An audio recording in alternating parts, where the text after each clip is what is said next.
yelled, banging on the apartment door with his elbows. "I'm locked out, and I'm wearing my laundry day outfit. This is an emergency." His laundry day outfit consisted of a pair of shorts that were 3 sizes too tight and a shirt that featured a very large, very orange sun with a smiley face that looked mocking in this context. There was no answer. Jonna was at a floral convention in Anaheim, learning about the latest in plastic stems, and Chrissy was visiting her parents in Fresno to escape the explorer. Jack was alone, locked out, and starting to attract the attention of the neighbors who were wondering why a giant orange sun was screaming in the hallway. He trudged downstairs to the Roper's apartment, his pride in tatters. Stanley opened the door, wearing a hairnet and holding a newspaper. "What do you want, Tripper? And why are you dressed like a beach ball that's been through a blender?" "I dropped my keys, Mr. Roper, down the shaft. Can I borrow your spare? Just for 5 minutes?" Stanley smirked, enjoying the moment far too much. "The spare is in the basement, in the safe. And I forgot the combination 3 years ago. I think it's the year of the Great Depression, but I can't be sure." "Stanley," Helen's voice called from the kitchen, "give the boy the key. It's in the kitchen drawer, right next to the coupons."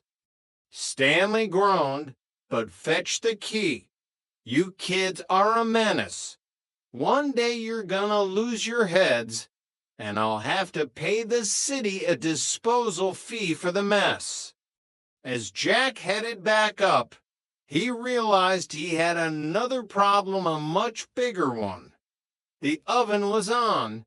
He had been slow cooking a pot roast for a welcome home dinner for the girls. The roast! Jack panicked. He ran up the stairs, but the key wouldn't turn. Stanley had given him the key to the boiler room by mistake. "Roper!" Jack screamed, running back down the stairs. "This is the wrong key. My meat is burning." By the time he got the right key and burst into apartment 201, the smell of burnt meat was pervasive and thick. The pot roast was a blackened, smoking lump of coal that looked more like a meteorite than a dinner. "My dinner," Jack whispered, looking at the smoke-filled kitchen. "My beautiful, slow-cooked failure." When Jonna and Chrissy returned later that evening, they found Jack sitting on the balcony, staring at the sunset with a haunted look in his eyes. "What's that smell? Did a tire fire happen in here?"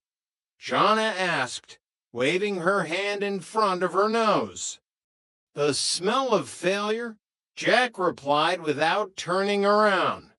"And carbonized beef is my new signature scent." Chrissy walked over and hugged him, her kindness always shining through. "Don't worry, Jack. We brought back some leftover sandwiches from Fresno. They have extra mayo and no burnt parts." Extra mayo, Jack smiled weakly, the secret ingredient to a happy home, and to forgetting I ever tried to cook a roast. Chapter 12. The Great Mix-Up. The following Tuesday began with a misdirected piece of mail that would change their social standing for exactly 4 hours. A lavish, gold-embossed invitation addressed to the occupant of 201 arrived. inviting them to a high society masquerade ball at the local country club. A masquerade. Chrissy squealed, holding the card as if it were made of solid gold. We can be anyone. I've always wanted to be a princess from a small European country with a lot of mountains.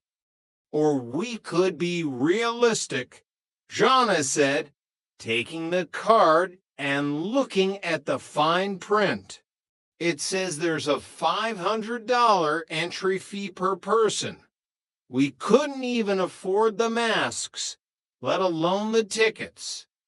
But Jack, ever the optimist and the schemer, had a plan. One of his classmates at the Culinary Institute was the son of a club member. If I can get us in through the service entrance, I can work the kitchen while you mingle. We'll get the fancy food and the atmosphere for free. It's a win-win. And what about the costumes? We can't go in our street clothes, Jana asked. Improvise, Jack cried. Jana, you're a florist be a dryad, a spirit of the woods. Chrissy, you're a vision in blonde. We'll make you a starlet, and I'll be the mysterious masked chef of the Orient. The night of the ball was a comedy of errors from the start. Jack, dressed in a borrowed tuxedo that was two sizes too small and made him walk like a penguin, spent half the night hiding under a buffet table when Monsieur Pierre made a surprise appearance as a guest judge for the appetizers. Meanwhile, Jana and Chrissy, wearing gowns made from floral shop remnants, old curtains, and a lot of safety pins, were being wooed by a pair of eccentric millionaires who were convinced they were European royalty traveling incognito. Your accent is so unique, Princess Christina, one of the men said to Chrissy, leaning in. Oh, thank you, Chrissy replied, trying to sound regal while her curtain sleeve kept getting caught in her drink. It's a Fresno French dialect, very rare, very exclusive. The night ended abruptly when Jack, attempting to serve a flammed cherry dish to impress a cute waitress, accidentally set a decorative ice sculpture on fire.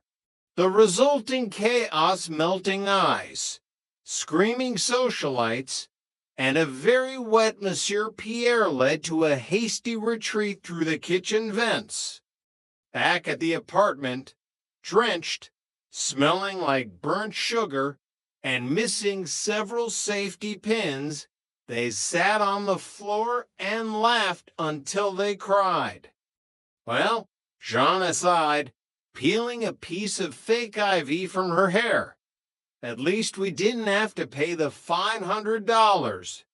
That's a savings of $1,500.